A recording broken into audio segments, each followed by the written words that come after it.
Juan Valdivia dijo en el documental de Netflix que parte de los excesos había afectado la relación del grupo.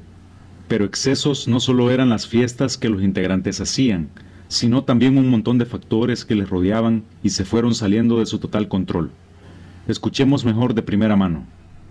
Pues éramos 4 amigos.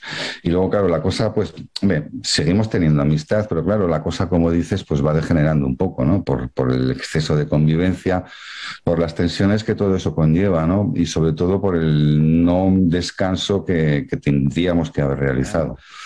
Y bueno, y el grupo, como decía Phil Manzanera, es como un petrolero de estos inmensos que tiene una gran inercia, ¿no? Y en el momento que quieres parar ese barco, tienes que parar mucho antes de que llegue a puerto porque la inercia del barco es imparable. Entonces, digamos que nos habíamos convertido en un supermercante que estaba surcando los océanos del mundo y no había manera de pararlo.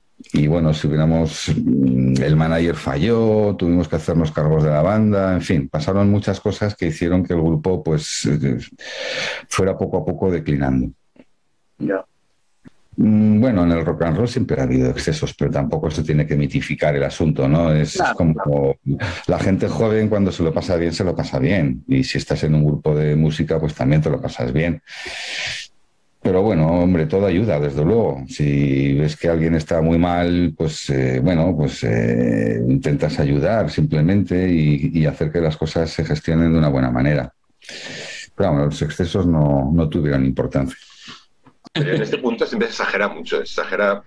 A ver, claro que hay diversión. Si tienen 24 años y están triunfando ante 10.000 personas y se van al camerino agotados después de un día de desplazamiento, de prueba de sonido y tal, llegas al camerino y ya te pasa por las narices, tienes 24 años, ¿no?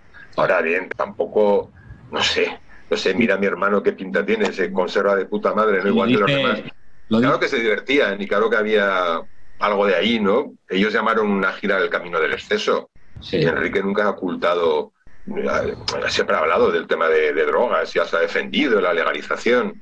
Pero bueno, yo creo que en su punto se lo pasaban bien, pero vamos, yo he ido a muchos conciertos y no he visto nunca que nadie se volviera loco por nada.